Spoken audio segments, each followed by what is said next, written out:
ಇಲ್ಲಿ ಗೆದ್ದಿದ್ದಾನೆ. ಹ್ಮ್ ಏನ್ ಅನಿಸ್ತದೆ ಅವನ ಬಗ್ಗೆ ನಿಮ್ಮ ಅಭಿಪ್ರಾಯ ಏನು? ಅಭಿಪ್ರಾಯ ಚೆನ್ನಾಗಿದೆ. ಏನ್ ಮಾಡ್ತಾ ಇದ್ದಾನೆ ಅಂತ ಗೊತ್ತಿಲ್ಲ. ಗೆದ್ದೋದ್ಮೇಲೆ ಎಲ್ಲೋ ಒಂದ್ ಕಡೆ ಒಂದು ಮೊನ್ನೆ ನೋಡಿದೆ, ಏನ್ ಮಾಡ್ಬೇಕು? ಮುದ್ದೆ ತಿಂತಾ ಇದ್ದ, ಎಲ್ಲೋ ಮುದ್ದೆ ತಿನ್ಕೊಂಡು ನಿದ್ದೆ ಮಾಡ್ತಾವನೆ. ಮುದ್ದೆ ತಿಂತಾ ಇದ್ದ ಮೊನ್ನೆ. 5 ರೂಪಾಯಿ 1 ರೂಪಾಯಿ ಮುದ್ದೆ ಅಂತ ಅಂದ್ಬಿಟ್ಟು ಯೂಟ್ಯೂಬ್ ಅಲ್ಲಿ ನೋಡ್ದೆ. ಮುದ್ದೆ ತಿಂತಾ ಇದ್ದ. ಅದೇ ಇದು ಅದು ದೇವೇಗೌಡರ ಬರ್ತಡೇ ಪರ್ಯಂತ ಗೊತ್ತಾಯ್ತು. ಸರ್ವಂಟ್ ಸರ್ ಗೊತ್ತಾಯ್ತು 1 ರೂಪಾಯಿ ಉದ್ಘಾಟನೆ ಬಂದಿದ್ದ ಮುದ್ದೆ. ಅದಕ್ಕೆ ನಾನ್ ಹೇಳ್ತಾರೋ ಮುದ್ದೆ ತಿನ್ಕೊಂಡು ನಿದ್ದೆ ಮಾಡ್ತಾ ಇದ್ದೆ ಅಂತ ಕೇಳುವ ಅಂತ. ನಿದ್ದೆ ಮಾಡ್ತಿಲ್ಲ, ಪ್ರತಿದಿನ ಹಾಗೆ ಮಾತಾಡಿ. ಈಗ ಗಿಲ್ಲಿ ಏನ್ ಮಾಡ್ಬೇಕು ಅಂತ ಅನ್ಕೊಂಡಿದ್ದೀವಿ? ಈಗ ನಾವು ಒಂದು ಯಾರ್ಯಾರ ಜೊತೆಲ್ಲ ಮಾತಾಡ್ತಾ ಇದೀವಿ ಸರ್. ನಮ್ಮ ಸಂಘದಿಂದ ಅವನಿಗೊಂದು ಸನ್ಮಾನ ಮಾಡುವ ಅಂತ. ಸನ್ಮಾನಗಳು ಸಾವಿರಾರು ಲಕ್ಷಾಂತರ ಆಗ್ತವೆ. ಹಾ ಹಾ ಹಾ ಟೈಲರ್ ಸಂಘದಿಂದ, ಟೈಲರ್ ಸಂಘ ಮಂಡ್ಯದಲ್ಲಿ ಎಲ್ಲರೂ ಒಂದು ಸಮಾರಂಭ ಮಾಡಿ ಅವನ ಹತ್ರ ಹೋಗಿ ಮಾತಾಡ್ಕೊ ಬರುವಂತ ಇದ್ದೀವಿ. ಆ ತರನು ಆದ್ರೆ ಟೈಮ್ ಸಿಗ್ತಾ ಇಲ್ಲ. ಇವ್ರಿಗೆಲ್ಲ ಡೇಟ್ ಹೋಗಿದ್ದೆಲ್ಲ ತಗೊಂಡು ಹೋಗಿದ್ ಬರ್ಬೇಕಾ, ಇಲ್ಲ ಎಲ್ಲಿರ್ತೀಯಪ್ಪ ಏನು ಅಂತ ಕೇಳ್ಕೊಂಡು ಹೋಗ್ಬೇಕು. ಅದಕ್ಕೋಸ್ಕರ ನಲ್ಲಿ ಬಿಡ. ಎಲ್ಲರೂ ತುಂಬಾ ಜನ ಕ್ವಶನ್ ಒಂದೇ ಇರೋದು, ಗಿಲ್ಲಿ ಕಾವ್ಯ ಮದುವೆ ಆಗ್ತಾರ ಇಲ್ವಾ? ಮದುವೆ ಆಗ್ಬೇಕಾ? ನನಗೆ 75% ಗ್ಯಾರಂಟಿ ಇದೆ ಅವರೇ ಆಗ್ತಾರೆ ಅಂತ. ಇಲ್ಲ ಇಲ್ಲ ಆಗ್ಬೋದು. ನಾವು 75% ಗ್ಯಾರಂಟಿ ಇದೆ. ಆದ್ರೆ ಓದ್ತಾ ಎಲ್ಲ ಒಂದ್ಸಲ ಬ್ಯಾಕಪ್ ಆಯ್ತಾ ಇದಾರೆ. ಈ ಕಡೆ ಹೋಯ್ತಾರೆ, ಆ ಕಡೆ ಹೋಯ್ತಾರೆ, ಆ ಕಡೆ ಹೋದ್ರೆ ಈ ಕಡೆ ಹೋಯ್ತಾರೆ. ಅಮ್ಮ ಈ ಕಡೆ ಹೋಯ್ತದೆ, ಗಿಲ್ಲಿ ಹೋದ್ರೆ ಈ ಕಡೆ ಹೋಯ್ತದೆ. ಮಧ್ಯದಲ್ಲಿ ಎಲ್ಲ ಹೋದ್ರು ಸಮಾರಂಭದ ಜೊತೆಲಿ ಹೋಗ್ತಾರಲ್ಲ ಸರ್. ಈಗ ಮೊನ್ನೆನೂ ಹೋಗಿದಾರಲ್ಲ, ಎಲ್ಲಿ ಶ್ರವಣ ಇದೆ ನಿಮ್ಮ ಶ್ರವಣ್ ಸರ್, ಅದಕ್ಕೂ ಹೋಗಿದಾರಲ್ಲ. ಇವನ್ ಮುದ್ದೆ ತಿಂತಾನೆ ನೋಡ್ತಾ ನಿಂತವ್ರೆ ಆ ಕಡೆ ಸೈಡ್ ಅಲ್ಲಿ. ಎಲ್ಲ ತಿನ್ಬೇಕು ಹೇಳುದು ವಿಷಯ. ಮದುವೆ ಆಗ್ಬೇಕು. ಹೇಳಿದರು ಅದ. ಏನಾದ್ರು ಮಾಡುವ ಬಿಡಿ, ಎಲ್ಲರೂ ಸೇರಿ ಸಂಘ ಸೇರಿ ಮಾಡಿಸ್ಬೇಕು ಅಂತ ಇದೆ. ಕಳ್ಕೊಳ್ಳೋದು ಏನಿಲ್ಲ, ಏನೇ ಪ್ರೀತಿ ಇದೆಯಲ್ಲ ಅವಾಗ್ಲಿಂದ. ಬಿಗ್ ಬಾಸ್ ಬಂದ್ಮೇಲೆ ಜಾಸ್ತಿ ಪ್ರೀತಿ ಆಗಿದ್ದು ಅವ್ರಿಗೆ. ಮುಂದ್ ಬರಲ್ಲ, ರೆಡಿ ಇದ್ರಲ್ಲ. ಹೆಂಗೆ ನಮ್ಮ ಮಕ್ಕಳಿಗೆ ಆಯ್ತಾ ಇಲ್ಲ, ಅವನಿಗೆ ಮಾಡಿಸುವ ಆತಗೆ ಅಂತ. ನಮ್ಮ ಅದಾದ್ರೂ ಆಗುತ್ತಾ ಅಂತ ನೋಡುವ ಅಂತ ಪ್ರಯತ್ನ ಪಡುವ ಅಂತ. ಇವಾಗ ಇನ್ನೊಂದು ಸುದ್ದಿ ಏನಪ್ಪಾ ಅಂದ್ರೆ, ಅವ್ರಿಬ್ರು ಸೇರಿ ಒಂದ್ ಸಿನಿಮಾ ಮಾಡ್ತಾರೆ, ಮಾಡ್ಬೇಕು ಅಂತ ತುಂಬಾ ಅವ್ರ ಅಭಿಮಾನಿಗಳು ಹೇಳ್ತಾ ಇರೋದು. ಅವ್ರಿಬ್ರು ಅಂದ್ರೆ ಹೀರೋ ಹೀರೋಯಿನ್ ಆಗಿ ಕಾವ್ಯ, ನೀವೇನಂತೀರಿ? ಆಗ್ಬೋದು, ಒಳ್ಳೇದೇ. ಮತ್ತ ನೋಡ್ತಾರೆ ಜನ ಅವ್ರಿಬ್ರು? ಜನ ನೋಡ್ತಾರೆ. ನಮ್ ಡಿಸ್ಟಿಕ್ ಎಲ್ಲ ನೋಡ್ತಾರೆ ಜಾಸ್ತಿ ಬಿಡಿ. ಅಲ್ಲ ನಮ್ ಡಿಸ್ಟಿಕ್ ಅಲ್ಲ, ಹಾಕಿರೋ ಬಂಡವಾಳ ಬಂದೇ ಬರ್ತದೆ. ಅದು ಹಾಕಿರೋ ಬಂಡವಾಳ ಗ್ಯಾರಂಟಿ ಬರ್ತದೆ. ನಾವು ಒಂದ್ ಸಿನಿಮಾ ನೋಡಿದ್ರೆ 2 ಸಲ ನೋಡ್ತೀವಿ. 2 ಸಲ ಕರ್ಕೊಂಡಿದ್ದೆ ನಮ್ಮ ಫ್ರೆಂಡ್ಗಳು, ಒಂದ್ 5-6 ಜನ ಇದಾವೆ. ಕರ್ಕೊಳ್ತೀವಿ ಗ್ಯಾರಂಟಿ, ಅದಕ್ಕೆ ಏನ್ ತೊಂದ್ರೆ. ಪಿಕ್ಚರ್ ಇಟ್ಟೇನು ಸೂಪರ್ ಹಿಟ್ಟು. ಏನಿಲ್ಲ, ಅವ್ನ್ ಕಾಮಿಡಿ ತರನೇ ಒಂದು ಯಾವ್ದಾರ ಒಬ್ಬ ಒಳ್ಳೆ ಡೈರೆಕ್ಟರ್ ಸಿಕ್ಕಿದ್ರೆ ಒಳ್ಳೆ ಯಾವ್ರೇ ಮಾಡ್ತಾರೆ, ಸಂಭಾಷಣೆ ಬರೀತಾರೆ. ಆದ್ರೂ ಸ್ವಲ್ಪ ಡೈರೆಕ್ಷನ್ ಬೇಕೇ ಬೇಕಲ್ವ? ಬೇಕು. ಚೆನ್ನಾಗಿ ನಡೀತೆ ಫಿಲ್ಮ್. ಹಾ, ಈಗ ಸಾಮಾನ್ಯ ಜನಗಳು ಭಾಗವಹಿಸಲು ಅವಕಾಶ ಕೊಟ್ಟವ್ರಲ್ಲ, ಏನ್ ಅನಿಸ್ತಾ ಇದೆ ಈಗ? ನಮ್ಗೆ ಒಳ್ಳೇದು ಅನಿಸುತ್ತೆ ಸರ್. ಸಾಮಾನ್ಯ ಜನಕ್ಕೆ ಆಯ್ಕೆ ಕೊಡ್ಲಿ, ಬಡವ್ರ ಬಗ್ಗರಿಗೂ ಕೊಡ್ಲಿ. ಮೊದ್ಲೆಲ್ಲ ಶ್ರೀಮಂತರಿಗೆ ಆಯ್ಕೆ ಮಾಡ್ತಿದ್ರು, ದುಡ್ಡು ಆಯ್ಕೆ ಮಾಡಿ ಇದ್ ಮಾಡ್ತಿದ್ರು. ಈಗೇನಿಲ್ಲ, ದೊಡ್ಡವರು ಚಿಕ್ಕವರು ಅನ್ನೋದು ಭೇದ ಭಾವ ಬಿಟ್ಟು ವ್ಯವಹಾರ ಮಾಡ್ತಾ ಇದಾರಲ್ಲ. ಬಿಗ್ ಬಾಸ್ಗೆ ನಮ್ಮಂತವ್ರು ಆಯ್ಕೆ ಮಾಡ್ಲಿ.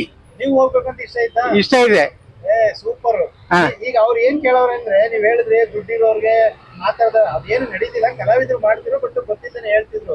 ಈಗ ನೀವ್ ಹೇಳಿದ್ರಿ ನೀವು ಹೋಗ್ಬೇಕು ಅಂದ್ರೆ ಅವ್ರು ಕೇಳ್ತಾರೆ. ನೀವು ಅದು ವಿಡಿಯೋದಲ್ಲಿ ಏನ್ ಕೇಳಿದಾರೆ ಅಂದ್ರೆ, ಬಿಗ್ ಬಾಸ್ ನೀವ್ ಯಾಕೆ ಬರ್ಬೇಕಂತ 3 ನಿಮಿಷ ವಿಡಿಯೋ ಮಾಡಿ ಕಳಿಸಿ ಅಂತವ್ರೆ.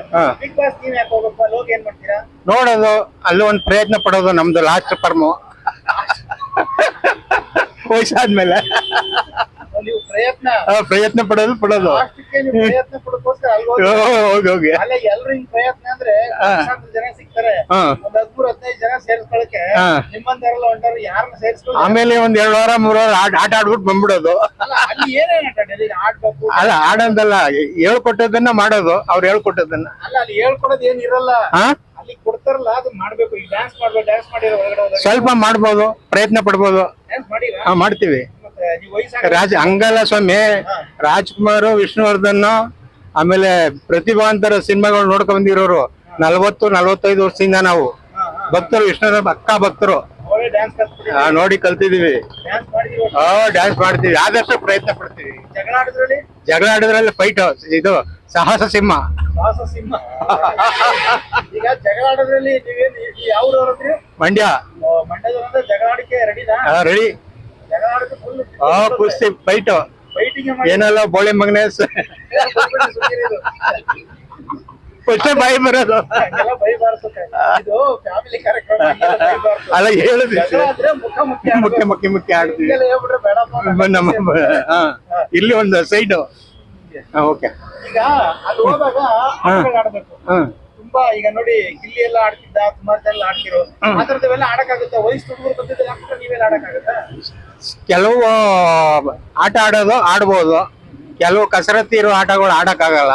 65 ವರ್ಷ ಆಗಿದೆ ನಮ್ಗೆ. 60-65 ವರ್ಷ ಆಗಿದೆ. ಯಾವ ಆಟ ಆಡೋಕ್ಕಾಗತ್ತೆ ಅಷ್ಟ ಆಟ ಆಡ್ಬೋದು ಅಷ್ಟೇ. ಅಲ್ಲ ನೀವು ಸರಿ, ಈಗ ಅವ್ರು ಏನ್ ಮಾಡ್ತಾರೆ ಅಂದ್ರೆ ವಯಸ್ಸಾಗಿದ್ಕೊಂಡು ಚೆನ್ನಾಗಿ ಆಡೋರ್ಬೇಕು ಅಂತ ಜನಕ್ಕೆ ತೋರಿಸ್ತವ್ರೆ. ಅದು ನೀವೇನ್ ಮಾಡ್ತೀವಿ? ನಾವೇನು ಮಾಡಕ್ಕಾಗಲ್ಲ, ಬಿಡಲ್ಲ ಅಂತಂದ್ರೆ ಏನು ಮಾಡಕ್ಕಾಗಲ್ಲ. ಕರ್ಕೊಂಡಿಲ್ಲ ಅಂದ್ರೆ ನಮ್ಮ ಹತ್ರ ಕರ್ಕಲ್ಲ ಅಂತೀವಿ. ಸಾಮಾಜಿಕ ಹುಡುಗರು ನಮ್ಮಂತ ಇರ್ತಾರಲ್ಲ, ಅಂತವ್ರ ಕರ್ಕೊಂಡು ಹೋಗ್ಬೇಕಾದ್ರೆ ಮಾಡಿಸ್ದೆ ಪರವಾಗಿಲ್ಲ. ಒಳ್ಳೆ ಈ ಒಂದು ಈಗ ನೀವು ಹೋದ್ ಸರಿ ಬಿಗ್ ಬಾಸ್ ನೋಡ್ತೀರಿ, ಯಾರು ಇಷ್ಟ ಆಗಿತ್ತು? ನನಗೆ ಗಿಲ್ಲಿನೇ. ಇಲ್ಲಿ ಸ್ಟಾರ್ಟಿಂಗ್ ಇಂದ ನಾವು ಗಿಲ್ಲಿನ ಇದ್ ಮಾಡಿದ್ವಿ. ಈ ಸಾರಿ ಯಾರು ಹೋಗ್ಬೇಕು ಬಿಗ್ ಬಾಸ್? ಗಿಲ್ಲಿ ತರದಲ್ಲಿ ನಿಮ್ ಪ್ರಕಾರ? ಗಿಲ್ಲಿ ಪರದಲ್ಲಿ ನಮ್ಮ ಗೊಬ್ಬರಗಾಲ ತಗೊಂಡ್ರೆ ವಿನೋದ್ ಗೊಬ್ಬರಗಾಲ ಒಳ್ಳೆ ಕಳೆ ಇದಾನೆ, ಮಂಡ್ಯ ಡಿಸ್ಟಿಕ್. ಅವನೊಂದ್ ಸ್ವಲ್ಪ ಬರ್ಲಿ ನೋಡುವ, ಅವನು ಯಾವ ತರ ಆಟ ಆಡ್ತಾನೆ ಅನ್ನೋದು. ವಿನೋದ್ ಗೊಬ್ಬರಗಾಲ. ಬೇರೆ ಇನ್ಯಾರು ಅಂದ್ರೆ ಸುಮಾರು ಜನ ಇದಾರೆ, ಆಯ್ಕೆ ನೋಡ್ಬೇಕು. ಈಗೆಲ್ಲ ಸೆಲೆಕ್ಟ್ ಮಾಡೋರಲ್ಲ, ಒಂದು 10-12 ಜನ ಸೆಲೆಕ್ಟ್ ಮಾಡಿದ್ದಾರೆ. ಅದು ನೋಡಿದೆ ಸರ್, ಹೆಸರು ಗಮನ ಇಲ್ಲ ಸರಿಯಾಗಿ. ಎಲ್ಲ ಹುಡುಗರುಗಳು ಸುಮಾರು ಜನ ಇದ್ದಾರೆ. ಇವನ್ ಬರ್ತಾನೆ ಜಗಪ್ಪ ನೋಡಿದ್ದೀನಿ, ಜಗಪ್ಪ ಅವನು ಪರವಾಗಿಲ್ಲ, ಒಳ್ಳೆ ಕಲಾವಿದ. ಅವರು ಕಷ್ಟದಿಂದ ಬಂದಿರೋ ಜೀವಿ, ಕಷ್ಟದಿಂದ ಬಂದಿರೋನು ಅವನು ಜಗಪ್ಪ. ಆಮೇಲೆ ನಮ್ಮ ಇನ್ನೊಬ್ಬ ಅವನ ಫ್ರೆಂಡು ಅದೇ ಸುಸ್ಮಿತಾ, ಅವರೆಲ್ಲ ಒಂದೇ ಗ್ರೂಪ್ನವ್ರಲ್ಲ ಸರ್. ಜಗಪ್ಪ ಅವರೆಲ್ಲ ಗ್ರೂಪ್ನವ್ರೆ, ಒಂದೇ ಗ್ರೂಪ್. ಇನ್ನೊಬ್ಬ ಅವನಲ್ಲ, ಇವನು ಹುಲಿ ಕಾರ್ತಿಕ್. ಮಂಡ್ಯ ಅವರೇ ನಮ್ಗೆ ಸೆಲೆಕ್ಟ್ ಆಗಿರೋರು. ನಮ್ ಜಿಲ್ಲೆಯವರೇ. ಹುಲಿ ಕಾರ್ತಿಕ್ ಚೆನ್ನಾಗಿದೆ, ಅವ್ರದೆಲ್ಲ ಚೆನ್ನಾಗಿ. ಅವರು ನಮ್ ಕ್ಯಾಸ್ಟ್ ವಿಶ್ವಕರ್ಮ, ಅದಿರ್ಲಿ ಕ್ಯಾಸ್ಟ್ ಬಿಲ್ಲೆ.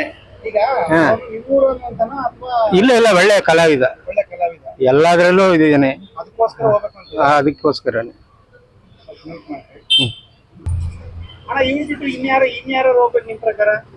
ನಮ್ ಪ್ರಕಾರ ಒಬ್ಬರೇ ಹೋಗ್ಬೇಕು ಅಂತ ಏನಿಲ್ಲ, ಸಿನಿಮಾ ರಂಗದವ್ರು ಹೋಗ್ಬೇಕು ಅನ್ನೋ ಲೆಕ್ಕಾಚಾರ ಇಲ್ಲ.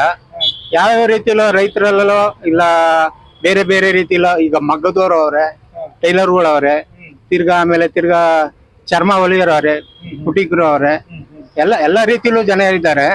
ಆದ್ರೆ ರಾಜಕೀಯದಲ್ಲಿ ಇದ್ದಾರೆ ಸಣ್ಣ ಪುಟ್ಟ. ಅವ್ರು ಬೇಕಾದ್ರೂ ಕರ್ಕೋಬಹುದು, ಯಾರು ಬೇಕಾದ್ರೂ ಕರ್ಕೋಬಹುದು, ಅದ್ರ ಬೇಂತರ ಇಲ್ಲ. ನಮ್ಮಂತ ಟೈಲರ್ ಬೇಕಾದ್ರೆ ಕರ್ಕೊಂಡೋಗಿ ನಮ್ಗಿಂತ ಹೆಂಗಾರು ಇರ್ತಾರೆ. ಅವರು ಬಂದ್ರೆ ಅವರು ಬರ್ಲಿ, ನಾವೇ ಬೇಕು ಅಂತ ಏನ್ ಹೇಳ್ತಾ ಇಲ್ಲ. ನಮ್ಗಿಂತ ಹೆಂಗಾಗಿರೋರು ಕರ್ಕೊಂಡು ಹೋದ್ರು ಪರವಾಗಿಲ್ಲ, ಅದ್ರದ್ದೇನೆ. ಡೈಲಿ ನೋಡ್ತೀವಿ. ಮನೆ ಮಾಮೂಲಿ 6 ಗಂಟೆ ಒಳಗಡೆ ತಲುಪಿಡ್ತೀವಿ. ಸೀರಿಯಲ್ ನೋಡ್ತೀವಿ, ಸಿನಿಮಾ ನೋಡಕ್ಕೆ ಬಿಗ್ ಬಾಸ್. ನಾವ್ ಹಾಲೆ ಸ್ಟಾರ್ಟಿಂಗ್ ಸೀಸನ್ ಇಂದ ನೋಡಿದೀವಿ ಸರ್. 12 ಸೀಸನ್ 13 ಬರೋದು ಈಗ, ಕಾಯ್ತಾ ಇದೀವಿ. ಅದು ಬೇಗ ಬರ್ತಾ ಇದೆ ಈಗ. ಅದೇನು ಬೇಗ ಅನೌನ್ಸ್ ಮಾಡ್ತಾವ್ರೆ, ಏನೇನಾಗುತ್ತೋ ಗೊತ್ತಿಲ್ಲ. ಸ್ಟುಡಿಯೋ ಎಲ್ಲ ತೋರಿಸಿದ್ದಾರೆ, ಯೂಟ್ಯೂಬ್ ಎಲ್ಲ ನೋಡಿದೀವಿ, ನೋಡ್ತಾ ಇದೀವಿ. ನೋಡ್ತಾ ಇದೀವಿ. ಬರೀ ಮನೋರಂಜನೆ ನೋಡ್ಬೇಕಲ್ವಾ. ಸೀರಿಯಲ್ ಇದು ಕರ್ಣ, ಲಕ್ಷ್ಮಿ ನಿವಾಸ ಎರಡು ಕಂಪಲ್ಸರಿ ಡೈಲಿ ತಪ್ಸೋದೇ ಇಲ್ಲ. ಅದು ನೋಡ್ತೀವಿ. ಅದು ಟೈಮ್ ವೇರ್ ಫೇಸ್ ಮಾಡ್ತಾರಲ್ಲ, ಅದಕ್ಕೂ ಬೇರೆ. ಬಿಗ್ ಬಾಸ್ ಸೀರಿಯಲ್ ಯಾವ್ದು ನೋಡುದಿಲ್ಲ ಅಂತ ಇಲ್ಲ ಇಲ್ಲ ಇಲ್ಲ, ಆ ತರ ಏನಿಲ್ಲ. ಇದಕ್ಕೆ ಜಿ ಟಿವಿಲಿ ಬರ್ತಾ ಇರೋದು ಎರಡೇ ಚಾನೆಲ್, ಎರಡು ಸೀರಿಯಲ್ ಚೆನ್ನಾಗಿದೆ. ಇವಾಗ ಗಿಲ್ಲಿ ಬಗ್ಗೆ